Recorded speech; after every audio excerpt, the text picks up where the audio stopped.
Olá, boa tarde, amigos telespectadores da TV Cultura Litoral. Estamos começando mais uma edição do Opinião Litoral. E nesta terça-feira, dia 1º de abril, nós estamos recebendo com muito prazer o educador parental Emerson Pereira Mendes. Boa tarde, Emerson. Obrigado pela sua presença. Boa tarde, Francisco, tudo bom? Eu que agradeço aqui o convite, Dr. Roberto. Prazer estar aqui. Poder falar um pouquinho aí desse meu outro lado, que as pessoas pouco conhecem, que é de educador parental. Muito bem, falar bastante sobre essa questão, que não deixa de ser uma novidade, a questão da educação parental. Temos também no programa o colega, o comentarista do Opinião, o advogado Roberto Mohamed. Roberto, boa tarde. Boa tarde, Chico. Obrigado pela presença. Muito bem, meu caro Emerson, Roberto, nós vamos ver agora um VT que trata dos estudos com relação à angústia entre os mais jovens. Vamos ver o VT, por favor. Desafios. Uma pergunta que todos fazem é: como ensinar os jovens a manter a esperança? Sonhos para o futuro, todo mundo tem. Daqui 10 anos eu quero estar morando em outro país. Eu gostaria de entrar mais na área de letras, que eu também penso em ser professora. Mas às vezes a realidade se sobrepõe ao sonho. Novas guerras, ameaças à democracia, eventos climáticos cada vez mais extremos e uma inteligência artificial que não para de surpreender. Tudo isso faz a juventude se questionar. Afinal, dá para ter esperanças num futuro bom? Num futuro assim de 10 anos, eu acho que sim, mas mais que isso, eu acho que vai ficar cada vez mais difícil de viver nesse mundo. Eu acho que é 50-50. Ou vai ser um mundo perfeito, em que a gente aprende com os erros, ou vai dar tudo errado. Por isso, a sugestão é trabalhar a esperança com os jovens, em casa e nas escolas. Colocar os jovens como protagonistas da mudança também pode ser um incentivo para a construção de um futuro diferente. Acho que está um pouquinho complicado, mas se as pessoas lutarem pelas coisas certas, acredito que sim. Eu acho que a gente tem que ter esperança também, porque achar que tudo vai dar errado não vai ajudar em nada. Tudo é possível. Só basta acreditar, entendeu? Porque tudo dá para reverter, tudo dá para fazer para ser um mundo melhor. Muito bem, depoimentos de vários jovens que exatamente muitos com esperança de um futuro melhor, e tem que ser assim mesmo, né? O mundo já é tão difícil, não é, professor Emerson? Demais. Os jovens têm que manter a esperança, né? Eu acho que muito passa também pelo que a gente está construindo hoje. A juventude hoje ela vive num mundo, que a nossa geração, a geração de vocês não pegou, que assim, a mudança e a quantidade de informação são muito grandes.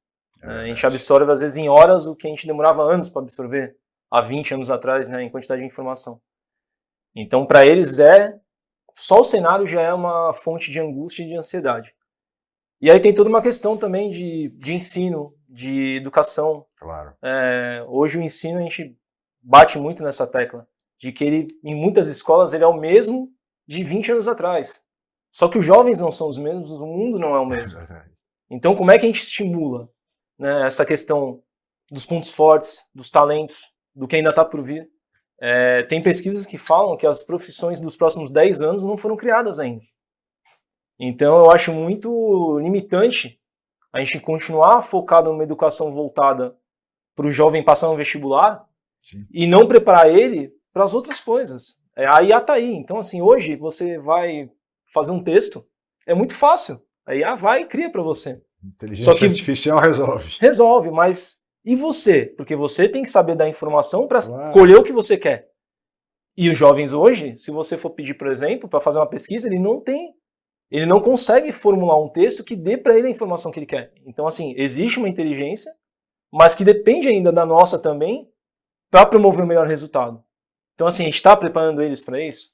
A gente está falando sobre inteligência emocional com eles na escola para preparar eles para esse segundo passo, que é essa transição da adolescência para a vida adulta. Então, acho que a mudança ela passa pela gente também nessas questões. São importantes, são fundamentais. É verdade. A questão da educação, sobretudo, porque ainda vive-se no Brasil a cultura do academicismo, ou seja, a academia. O importante é a academia, como era no passado. E as coisas mudaram. Roberto Mohamed. Mas tem uma coisa curiosa aí, Emerson, porque essa questão, essa expressão educação parental, ela toca justamente na ferida hoje. Tem muitos pais, e é a geração, e já não é só esta atual, a geração anterior tinha muito isso, de os pais que se sentem culpados. Porque trabalham muito e estão afastados, então quando ele chega, o filho pode tudo, porque se ele chega dando bronca ou dizendo não, ele está acelerando, ele se considera culpado por não estar presente durante o dia, já que pai e mãe trabalham. Essa geração cresceu não sabendo ouvir não. E a gente que é empregador vê isso no dia a dia. Eles não sabem tomar uma bronca, nasceram expressões como chefe tóxico, professor tóxico, e terceirizam a educação. Enquanto a escola ela tem o papel de formar, quem educa são os pais. Exato. E a gente não vê mais isso, porque em casa pode tudo. Chega na escola, e a gente viu agora com a lei dessa questão do celular, professores sendo agredidos pelos alunos, que a gente cantou a bola aqui que isso ia acontecer de qualquer maneira. Essa educação parental, hoje, os pais estão procurando esse tipo de coisa ou ainda é um trabalho que tem que ser feito e talvez até com apoio das escolas sugerindo que se faça isso? Então vamos lá. Primeira coisa é que assim, o que as pessoas confundem muito é que quando a gente fala em educação parental ou educação, parentalidade positiva, as pessoas confundem com o dizer sim para tudo. E na realidade não é isso. Né? A questão da educação positiva, por exemplo, é você atuar de uma forma mais respeitosa, mais afetuosa, mas com limites. Os limites eles são necessários. Né? É óbvio que as crianças elas são feitas para testar esses limites. Né? Essas fronteiras eles vão testar a todo momento e a nossa responsabilidade é justamente dar esses contornos. O que acontece hoje é que existe uma diferença. A gente tem que diferenciar culpabilização de responsabilização. E aí os pais se culpam muito e se responsabilizam pouco. Então, existe uma diferença. Então, eu estou fora o dia todo. Eu tenho uma segunda opção? Eu posso não estar fora o dia todo para dedicar mais tempo ao meu filho? Não, não posso. Porque aí a gente fala de vários contextos sociais. Eu, por exemplo, eu tenho uma situação de homem branco, hétero, privilegiado, que tem um trabalho muito bom, se eu for analisar no contexto social brasileiro, mas que me demanda 10 horas por dia. E eu vou fazer o meu melhor nas horas que eu estou em casa. Eu não tenho uma possibilidade hoje de falar, não, eu vou trabalhar 6 horas e o resto do dia eu vou ficar com minha filha. Gostaria, mas eu não posso. Então, e aí a gente se pega muito na questão de não dizer o não, porque eu estou fora o dia todo, ou porque eu vou frustrar a criança. E para a criança também, e para o adolescente é necessária essa frustração, faz parte do crescimento para a gente justamente não ter, no mercado de trabalho, um jovem entrando no mercado de trabalho que primeiro não, ele desmorona, então Sim. Faz parte da construção de caráter, inclusive, deles. Mas também eu tenho que me atentar ao seguinte fato, eu estou me responsabilizando, eu estou vendo essa criança, esse adolescente em casa, eu estou vendo de verdade, eu estou conversando, eu estou dedicando meu tempo disponível, o que eu tenho, que eu posso dedicar a ele. Então isso é o que eu acho que geralmente falta. Não acontece, porque o pai chega em casa depois de tantas horas de trabalho cansado, quer descansar, quer relaxar e não quer ouvir, saber, não quer conversar. Muitas vezes, lamentavelmente, é isso que acontece. Sim. E aí a segunda pergunta. Hoje as famílias ainda não procuram muito. Especialmente eu que sou homem. Então assim, o meu lugar de fala como educador parental é diferente. Eu, por exemplo, estou fazendo uma pós-graduação, a primeira que está sendo reconhecida pelo MEC como realmente pós-graduação em estudos familiares, pela Somos Amparo, que é um casal que eu já sigo há muito tempo, que eu acompanho há muito tempo. E a turma, basicamente 90% ou 95% são mulheres. Em homens, acho que somos em 3 ou 4. E as pessoas têm muita resistência pela questão de achar que a gente vai ensinar a educar os filhos. E a intenção não é essa. Educar os pais? Sim, mas não ensiná-los a como eu vou criar. Muita gente fala, você vai me ensinar como eu tenho que criar meu filho. Não é isso. Mas quem está de fora, o olhar é diferente. Eu não estou envolvido emocionalmente naquela dinâmica. Sim.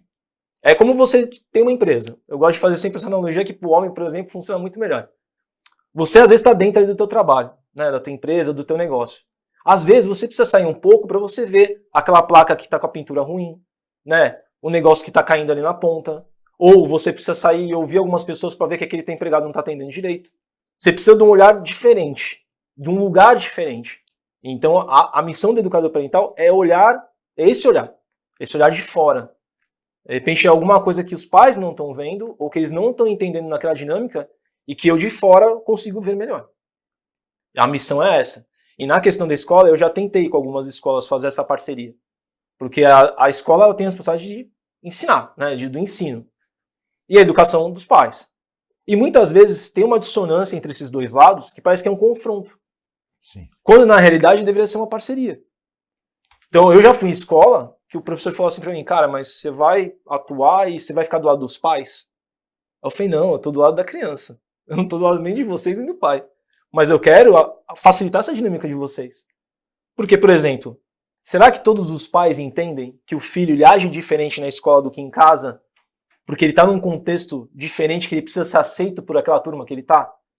E muitas vezes ele se comporta socialmente de uma forma para ser aceito naquele meio? E a mãe fala, não, mas esse filho não é o meu filho, que você está me descrevendo. É. Só que é ele em outro ambiente. E é isso os pais não entendem. Então isso é só um dos exemplos de como a gente tem que fazer essa ponte. Só que as pessoas elas entendem isso como confronto e não como uma solução.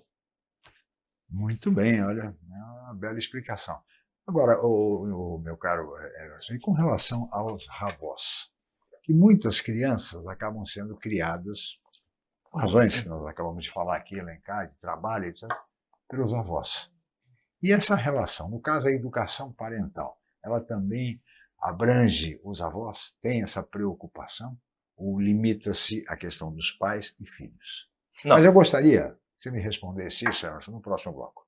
Com certeza. Nós vamos fazer um rápido intervalo. Vamos agora para o intervalo e voltaremos em seguida com a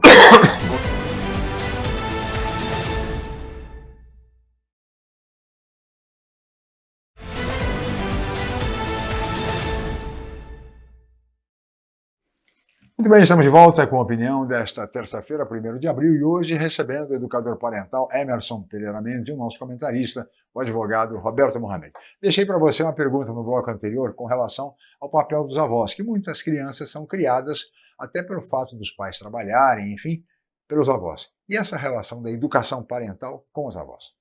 Ela pode existir também. A gente fala que assim, a educação parental, na realidade, ela está atrelada a qualquer relação de cuidado com a criança. Então ela não se limita aos pais, ela se limita a qualquer cuidador direto dessa criança. Então pode ser o pai, a mãe, a madrasta, o padrasto, tio, tia, avô, avó, qualquer pessoa que tenha essa relação. Os avós, eu acho que eles têm um lugar muito especial. E assim, eu já fui questionado várias vezes sobre essa relação. E eu sempre tenho uma explicação a mais simples possível.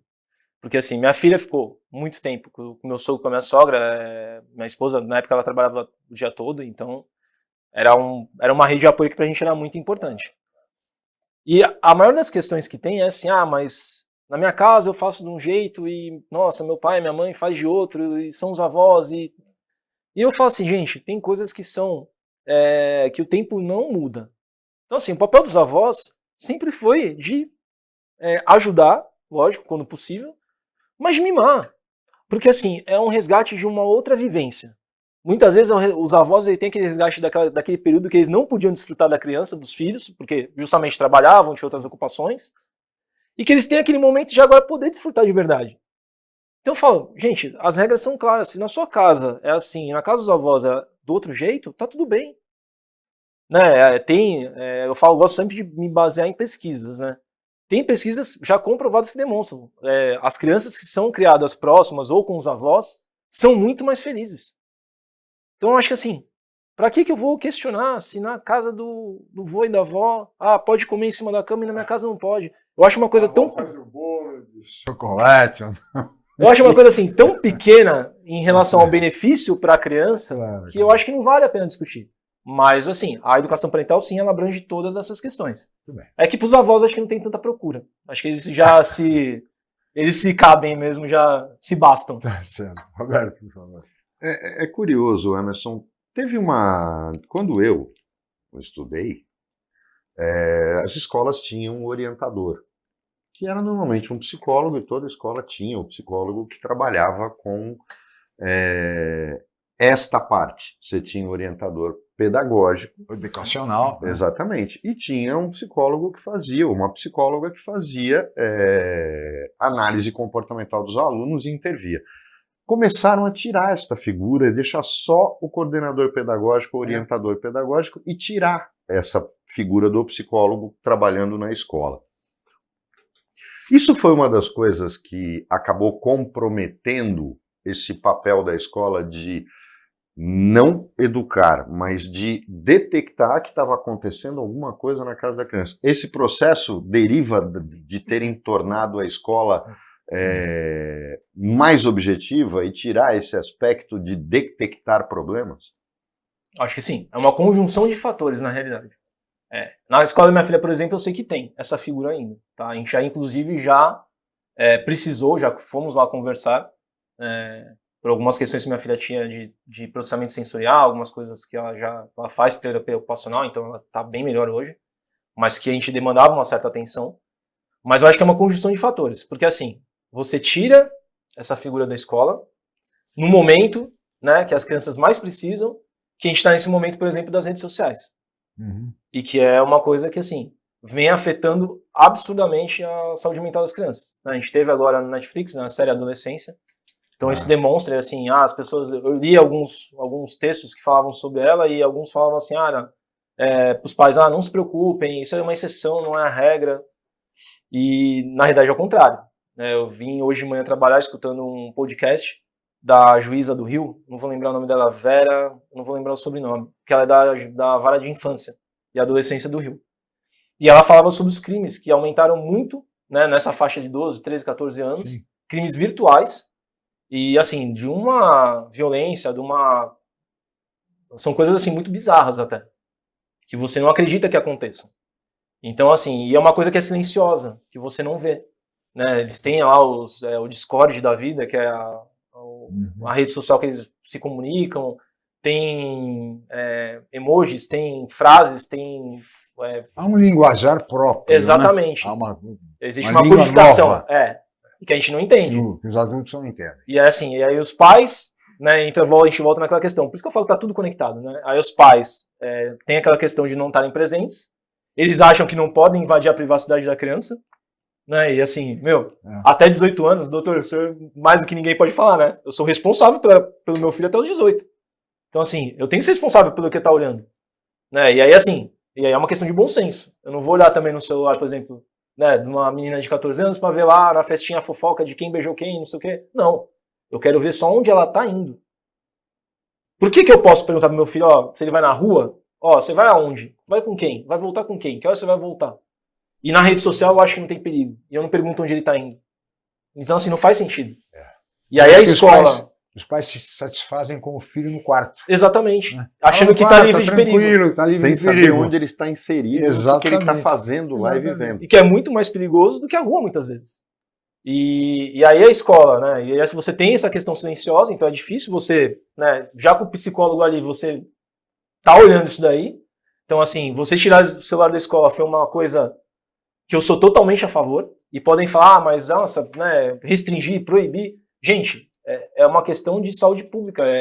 O poder público tinha que se envolver de alguma forma. A gente chegou num ponto que não tinha mais volta. Então, ou alguém fazia alguma coisa radical, ou a gente já está perdendo muito jovem. Mas há escolas que hoje têm disciplina, Roberto, como inteligência socioemocional. Há escolas que ainda... preocupadas com essa questão, realmente trabalham isso. Sim, mas por que não todas? Né? São só algumas. Porque não as públicas, né? Exatamente. As públicas esse é o principal. Esse é o principal. Tem uma coisa curiosa, a gente esteve aqui na semana passada com a Luana de Maria, que é conselheira tutelar, e ela chamou a atenção para uma coisa que é muito curiosa. Como a gente revoga leis no Brasil na prática, a gente simplesmente deixa de cumprir e diz que isso não importa mais. Algumas até tinham sentido, como era o caso do adultério, né, que só depois de ter sido revogado na prática, é que foi revogado do Código Penal. Mas, por exemplo, tem uma que me chama muita atenção. A gente pega, por exemplo, uma mãe que se acha o máximo, porque leva uma filha de 14 anos num ginecologista para começar a tomar anticoncepcional, esquecendo que fazer sexo com um menor de 16 anos, ou seja, uma menina de 14 anos, é estupro de vulnerável. As pessoas parecem que enlouqueceram. Eu não consigo entender a cabeça de uma mãe ou de um pai que acha normal isso, esquecendo que é crime. Incentivar o sexo do menor impúbere ainda está previsto no Código Penal. Quer dizer, essa inversão, Emerson, essa loucura que parece que está tomando conta da cabeça das pessoas em nome dessa suposta modernidade, é que assusta, não é isso? Esse não reparar no que está fazendo, achando que não, eu estou sendo amigo do meu filho. Você tem que ser pai e mãe, não amigo. A gente está tendo, acho que, uma precocidade da infância. Então, assim, o que está acontecendo, que eu vejo hoje, e que assim, a gente tenta muito evitar, é que a criança ela se adultize muito rápido. E isso é uma batalha. Então, acho que esse daí é um dos processos, né? Você está acelerando esse processo, né? Da criança, pré-adolescência, adolescência, adulto. Né? E assim, é o que você falou, existe, né? É uma lei, tá lá. Né? E você está indo lá contra. Aí vamos também de contexto, né? Não sei também, de repente é melhor também ter esse papo antes e fazer isso do que ter uma gravidez também, né? Com 15 anos de idade. Então, de repente é o menor dos males dentro do mundo que a gente vive hoje. Mas eu acho que a construção que a gente tem que fazer é de retardar isso daí, né? Voltar a ser o que era antes, né? Eu falo que eu lembro que com 14 anos eu ainda ia jogar fliperama, eu saía com meu pai, era outro mundo. Era completamente diferente. E hoje a gente está correndo muito com isso. Né? Então, uma criança com 10 anos já anda maquiada que nem adulto. Né? Os meninos já têm um linguajar com 10 de um cara de 18. Então, assim, a gente tem que dar uma freada nisso, né? Nessa antecipação dessas coisas. Porque os jovens hoje, de modo geral, não sabem lidar com a frustração. O que é fundamental. Quer dizer, qualquer negativa, ele já reage de uma forma intempestiva, como se isso não fosse possível. Ou seja, como superar essa reação dos jovens, professor? Eu acredito em uma coisa em especial, muito importante, esporte. Particularmente, eu sou atleta amador, então assim, eu acho que o esporte, por exemplo, é uma forma de você construir resiliência e trabalhar essa questão da frustração. Né? Da criança ver, né, aquilo lá, né? Vai lá. Treino, não é possível ganhar sempre, né? Não é possível ganhar sempre. Vai ter sempre alguém melhor. Ela vai entender que ela precisa treinar mais. Minha filha ela não pratica esporte, mas ela faz dança de rua, que eu acho que é tão difícil quanto. Porque além da parte física, ainda tem a parte toda de coordenação. E ela vê, né? Então, assim, ela já entende algumas coisas. Ela, com 8 anos, ela tem lá, onde ela faz, tem uma equipe lá que compete. E ela queria entrar na equipe. E ela sacou, ela falou, a galera, faz muita acrobacia durante a dança. Achou, pai, eu quero entrar na acrobacia. E ela não me falou por quê. A minha esposa na hora falou, amor, ela já sacou que pra ela melhorar e ela poder entrar na equipe, ela vai precisar fazer acrobacia. Então ela já teve essa sacada. Que legal. Mas, aí assim, o esporte é um instrumento. Né? Qual que é o instrumento? O outro. Somos nós em casa. E aí existe o não, existe o limite. É impor limites, né? O não é dialogado? Não. Ok, é diferente da nossa época. Isso pode ser. Né? O pessoal fala, mas você vai conversar? Cara, tudo bem, eu posso conversar, mas o não eu mantenho. E aí você sustentar o não. E as pessoas têm dificuldade, acho que é disso. Não é nem de falar, é de sustentar. É de você falar o não e a criança argumentar. E você fala o não e a criança argumenta. Aí uma hora você cansa, você fala, tá bom, vai, faz. E aí você não sustenta aquela decisão que você tomou antes. Os políticos antigamente, Roberto, administrar é dizer não. Administrar é dizer não. Porque hoje em dia os administradores dizem sim para tudo. Certo? É por isso que temos tantas barbaridades na atividade política. Emerson, peço sua licença, vamos para o intervalo, voltaremos em seguida com a opinião.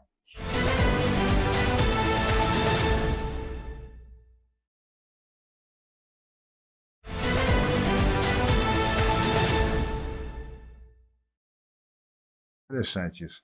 Muito bem, estamos de volta com a opinião desta terça-feira, 1º de abril, e hoje recebendo com muito prazer o educador parental, professor Emerson Pereira Mendes, e o nosso comentarista, o advogado Roberto Mohamed. E agora, Emerson, temos um outro VT que trata exatamente do fim da adolescência e o começo da vida adulta. Há um estudo interessante que o VT mostra. Vamos ver, por favor. Quem nunca, durante a infância, imaginou como seria a vida adulta? Ter um emprego, uma casa e a própria família. Mas em que momento a gente vira adulto de verdade? Muito cedo. Eu, com 13 anos, eu comecei a trabalhar e ali começou a responsabilidade. Quando eu tive que pagar a minha primeira conta. De fato, quando eu entrei na universidade, que eu percebi que basicamente as coisas dependiam só de mim. Pela legislação federal, a vida adulta chega aos 18 anos. É a partir dessa idade que os jovens brasileiros passam a responder pelos próprios atos. Para um grupo de cientistas australianos, a adolescência só acaba aos 24 anos. Já a neurociência diz que o cérebro só amadurece mesmo entre os 18 e 20 anos de idade. Mas quem dera se a virada de chave para a vida adulta tivesse data e hora marcadas. Na verdade, essa fase chega de formas diferentes para cada pessoa. Pode ser através da independência financeira, de uma mudança de cidade e até mesmo da construção da própria família. Só que esses fatores nem sempre são o suficiente. De fato, as responsabilidades que essa fase carrega consigo podem assustar. Nessa hora, vale ter em mente que o processo de amadurecimento é contínuo e que a vida adulta também pode ser leve e divertida. Muito bem, aí está o VT. Pela lei, 18 anos, mas muito interessante os jovens, né? Quando eu entrei na universidade, quando eu paguei minha conta, quando eu comecei a trabalhar, depende de caso a caso, né? Cada caso é um caso. Eu acho que isso é... As pesquisas, na realidade, eu tinha lido também um tempo atrás, e falam realmente que assim, o neurocórtex, por exemplo, ele só está totalmente desenvolvido aos 21. Então, né, uma série de questões, até como empatia, como processo decisório, muitas coisas do âmbito racional, assim, de decisão, elas só vão estar formadas realmente a partir dos 21. Então você tem, né, a maturidade legal a partir dos 18, mas você tem ainda um jovem ainda em formação. Maioridade plena aos 21. Seria assim, acho que se você, né, pegar a questão, né, de formação cerebral e de legalidade, seria em torno dos 21. Mas, é o que a gente fala, hoje a quantidade de informação é tão grande, né, que esse cérebro mal dá conta disso, né, de absorver tanta coisa. E aí a gente volta lá atrás nessa questão, né, de como é que a gente está preparando essa transição. Né? E aí isso vai muito pela família. Né? É o que o Roberto falou. Eu vou empregar alguém, aí o cara toma o primeiro não, né? Toma a primeira bronca. Ele faz a primeira coisa errada. Não pode fazer isso. E assim, aí a gente tem... Assédio. Não, e assim, e aí não é só a questão do não, né? A gente tem a questão também de uma superproteção, né, da criança e do adolescente. Então, assim, o pai vai lá acompanhar o adolescente na primeira entrevista de emprego. Cara, isso é uma coisa que é o voo dele. É lógico. Ele tem que estar lá sozinho, né? É o passo dele. E assim, e os pais, muitas vezes, eles têm esse processo, e eu falo que deve ser difícil mesmo. Eu fico pensando, minha filha com 8 anos hoje, e falo, caraca, daqui mais 8, 16, 18, 21, ela vai sair de casa, e começa a dar uma dor no coração, que fala, cara, não vou ter mais aquela criança aqui. Só que assim, é o papel. Então assim, eu tenho que preparar ela para dar esse voo sozinha. Né? Eu tenho que empurrar para fora do ninho e falar, vai, voa agora com a tua asa, que o que você precisava da gente, a gente já preparou. E se der alguma, né, coisa errada, você pode voltar que a gente vai estar aqui. Então é a parte da construção de pontos, né, que a gente precisa. Mas a gente tem que deixar eles voarem. Que nem aqueles pais que vão no primeiro dia do filho na universidade, vão levar o filho, ficam esperando. Essas coisas. Mas tem uma coisa que é curiosa. O Emerson, além de ser educador parental, ele é funcionário da Caixa Econômica Federal. Sim. E a gente vê, por exemplo, tem algumas coisas do passado que eu fico me perguntando como é que seria hoje, né? A gente esteve aqui com o Dedé Santana e eu falei para ele, hoje os Trapalhões seriam cancelados. Porque eram absolutamente politicamente incorretos. Para os padrões de hoje, né? Para os padrões de hoje. Mas tem uma coisa que me lembra, essa questão do mimimi, do funcionário que não recebe, não sabe receber, não.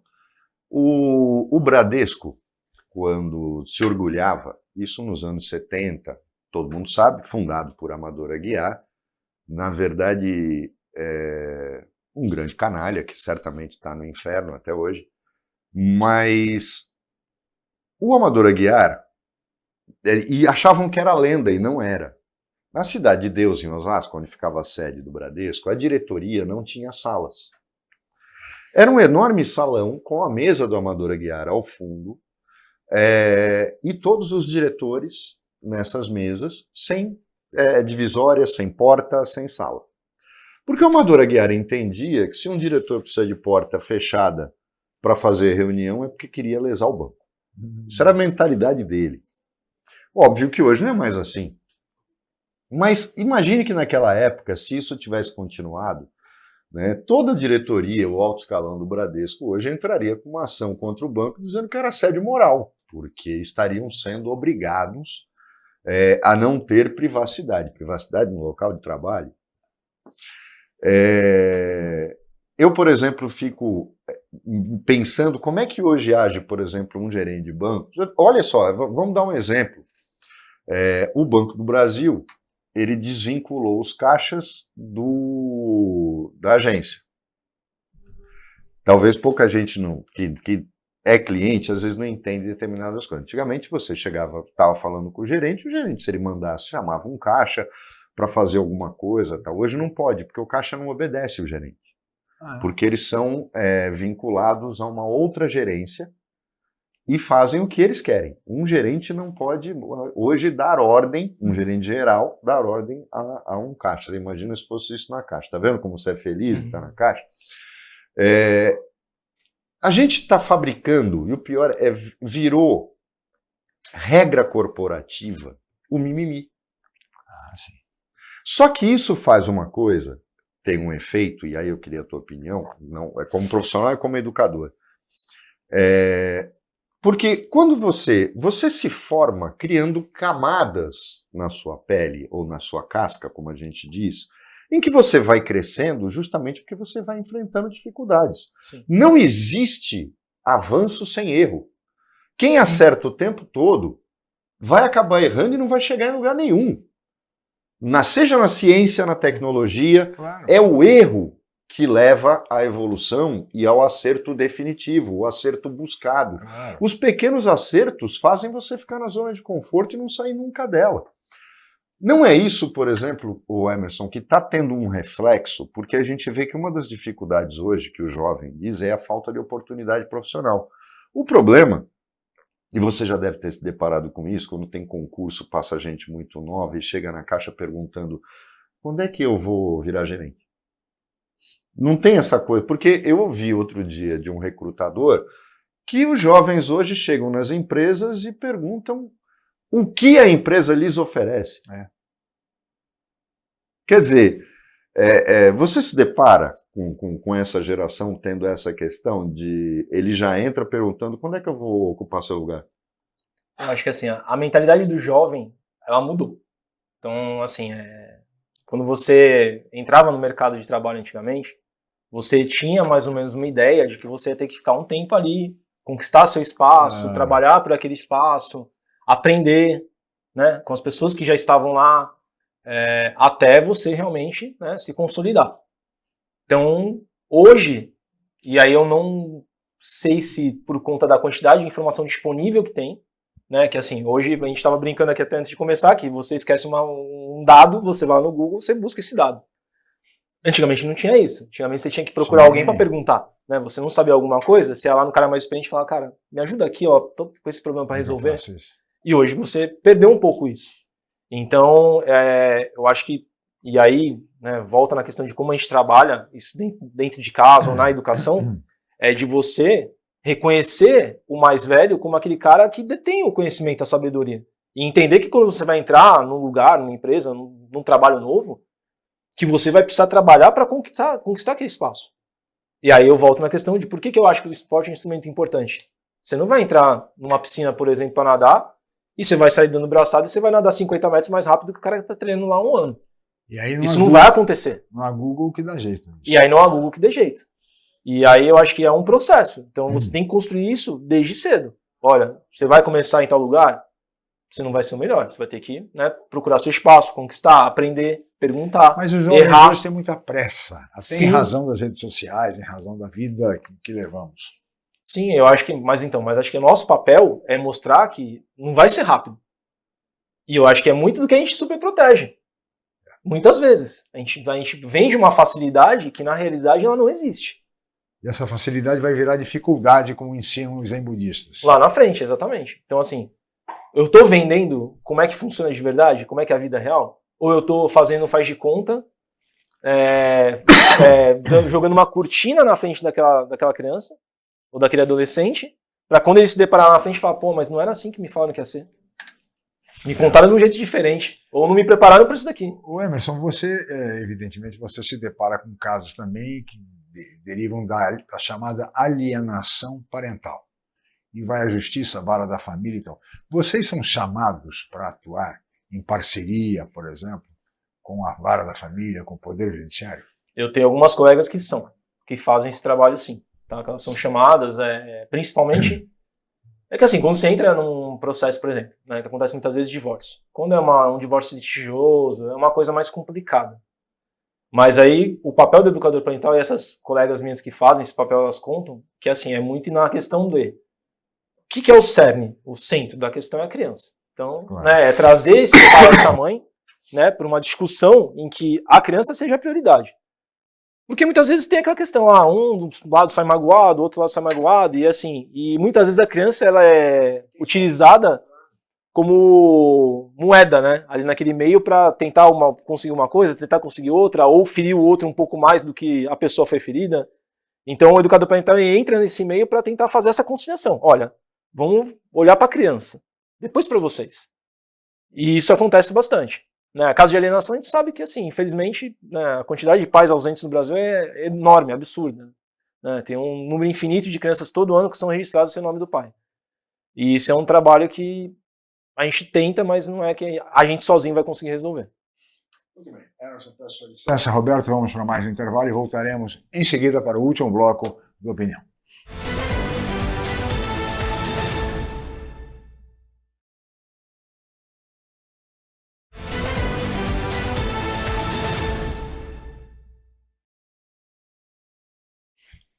Muito bem, estamos de volta com Opinião e hoje, nesta terça-feira, 1º de abril, agora vamos para o último bloco do programa que recebe o educador parental Emerson Pereira Mendes e também o nosso comentarista, o advogado Roberto Mohamed.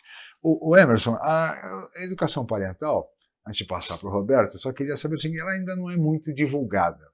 Como é que as pessoas interessadas, por exemplo, em receber a orientação de vocês, tá certo?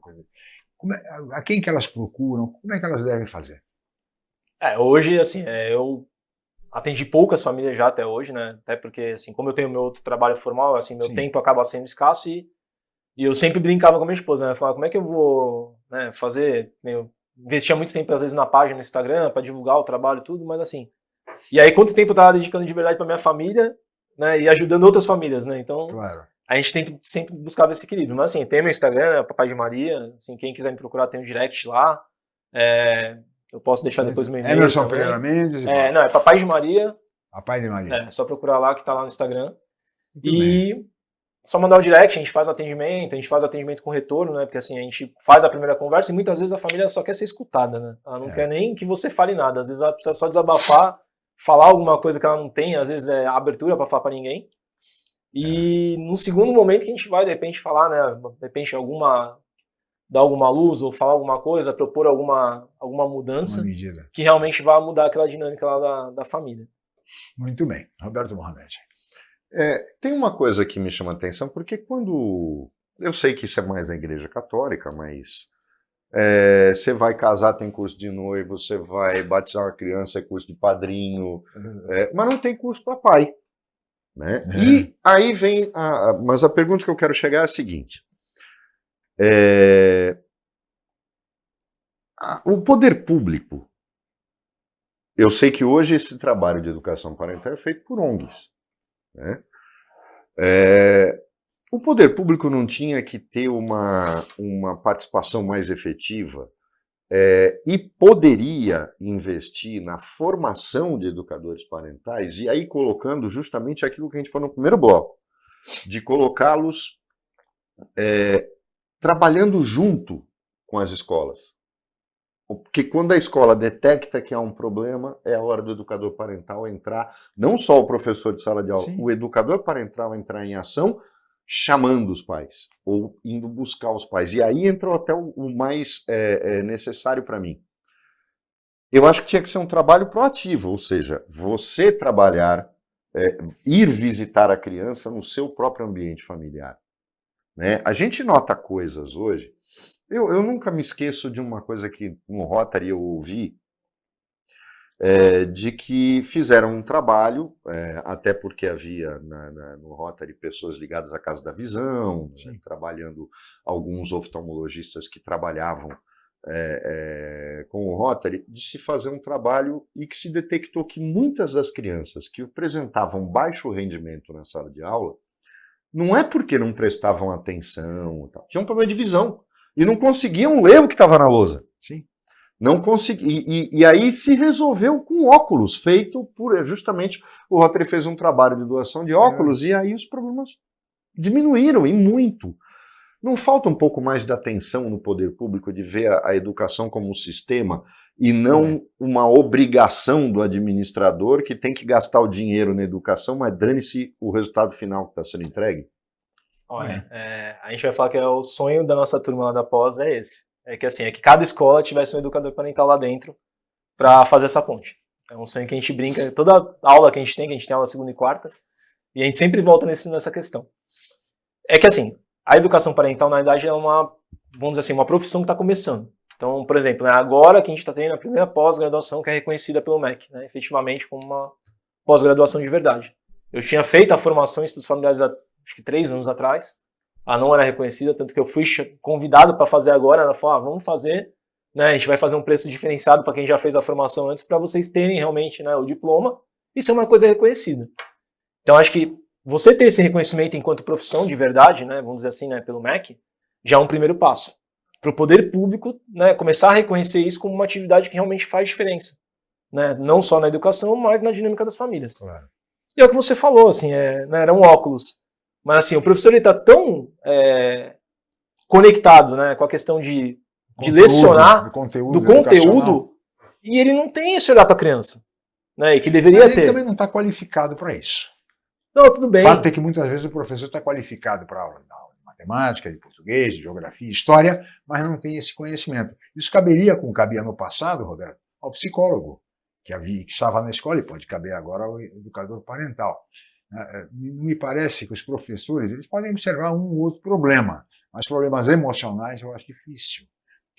Veja que até mesmo nós temos dificuldade, no caso em Santos, para aqueles professores, aqueles cuidadores de crianças com deficiência, no transtorno do espectro autista, por exemplo. Nós temos diversas crianças que padecem dessa deficiência, e não há a qualificação adequada dos chamados cuidadores que acompanham essas crianças. O transtorno do espectro autista, na realidade, aí a gente entra na questão legal, tá? Obrigatoriamente, as escolas deveriam ter uma pessoa, um auxiliar dentro da sala para acompanhar essa criança. É o que eu digo, tem. E aí nesse caso, mas assim, eu vou mais longe. Nesse caso, e aí eu vou defender o órgão público, tá? Meu irmão é autista. Ele tem 13 anos. Ele estuda na rede pública. Ele sempre teve uma pessoa com ele, enquanto foi preciso. É que ele é uma criança de suporte 1, que a gente fala, que ele tem toda a interação social, ele abraça, ele se dá super bem com as crianças. Então ele não é uma criança que demanda tanta atenção, mas ele sempre teve. Ao passo que escolas particulares não tem. Que eu já soube de casos que o pai teve que pagar uma pessoa, além de pagar a escola, pagar uma pessoa para acompanhar a criança lá dentro. Eu sei disso, mas o fato é que quem conhece um pouco mais a fundo a educação, no caso de Santos, sabe que essas pessoas que auxiliam, muitas vezes, muitas delas, não estão devidamente capacitadas e qualificadas para esse atendimento, sobretudo aqueles graus mais graves, mais severos do transtorno do espectro autista. E aí a questão não se resolve. Mas essa questão da escola particular, a gente também tem que pensar de outra forma. A escola particular tem um custo a mais, nesse caso, tem que cobrar. O poder público não tem, porque é obrigação dele. E se a gente olhar bem, a gente vai ter a chance de, no programa de amanhã, falar disso. Você vê, por exemplo, determinadas escolas, determinadas prefeituras, que quando você fala assim, tem escolas públicas que têm esse tipo de... Santos tem uma, de ponta, aqui em Santos. Mas Santos não é regra, porque Santos tem uma rede de proteção social que na Baixada nenhuma outra cidade tem. Santos é exceção. Eu já pesquisei Cubatão chegou a ter uma casa, um abrigo de idosos, entregue na mão de uma de uma ONG que fazia empréstimo consignado em nome dos aposentados para cair o dinheiro na conta da ONG. Tinha que ter colocado todo mundo na cadeia. Aí o que faz a prefeitura? Não, vamos dar de presente. Aí a gente tira ele dos idosos e coloca para o morador de rua para fazer a mesma coisa. Mas aí a gente está falando de Cubatão, né? Então, mas a gente vê que não é a realidade. São Vicente, por exemplo, não tem esse tipo de questão. Eu disse aqui, por exemplo, na emissora uma vez, eu contei uma história. Você vê pai e mãe de autista que muitas vezes faltam nas sessões das clínicas que fazem aquele tratamento com aba e tal. E tinha uma mulher que morava na praia da Pouca Farinha. Para quem não sabe, aquela que quando você está na ponta da praia, você olha de frente para o Guarujá. E o caminho, a ligação por terra é inexistente ou extremamente difícil. O que ela fazia? Ela atravessava 2 filhos autistas. A clínica era na Ademar de Barros. Ela atravessava da Pouca Farinha para Santos, andava até a Barca do Guarujá, ia para o Guarujá de novo, descia na Ademar de Barros, pegava um ônibus com 2 crianças autistas, não faltava em uma sessão. Então aí é aquela história do o que é a mãe, e normalmente é a mãe. Sim. O papel dos pais. Por isso que eu falo, Santos tem esse preparo, mas nem Santos entende a educação parental como um trabalho preventivo. Como a gente já conversando aqui uma vez sobre a questão de plano de saúde, viu que tem planos de saúde que fazem hoje, descobriram que fazer um trabalho de médico da família, ou seja, uma equipe que faz um trabalho preventivo, diminui o custo lá na frente do plano. Lógico. E se você tivesse isso na educação, você diminuiria o custo que o poder público tem com as escolas em relação a essa geração que não aceita nada, rebelde, que tem um rendimento baixíssimo. Sim. Eu acho que assim, é o que eu falei, é um sonho. Eu acho que a gente tem muito a contribuir nessa questão. Né, e volto mais uma vez, eu acho que assim, não só isso, mas a educação também precisa mudar, né? Precisa se atualizar.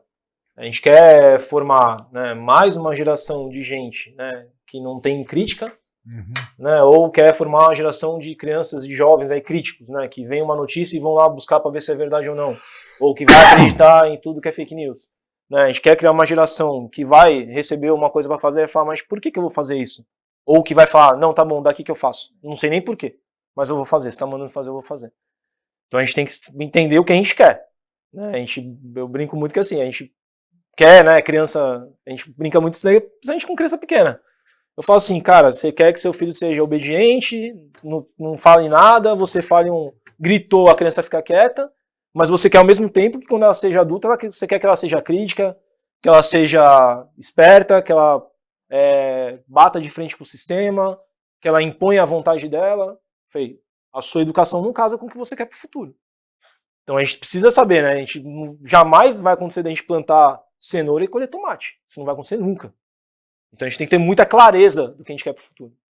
Muito bem, Emerson, nós teríamos mais a conversar, mas temos limitações de tempo e vamos chegando ao final. Queria agradecer muito a sua participação aqui na Opinião. Muito obrigado, Emerson. Eu que agradeço mais uma vez o convite, Roberto, Francisco, muito obrigado aí, muito obrigado a todos.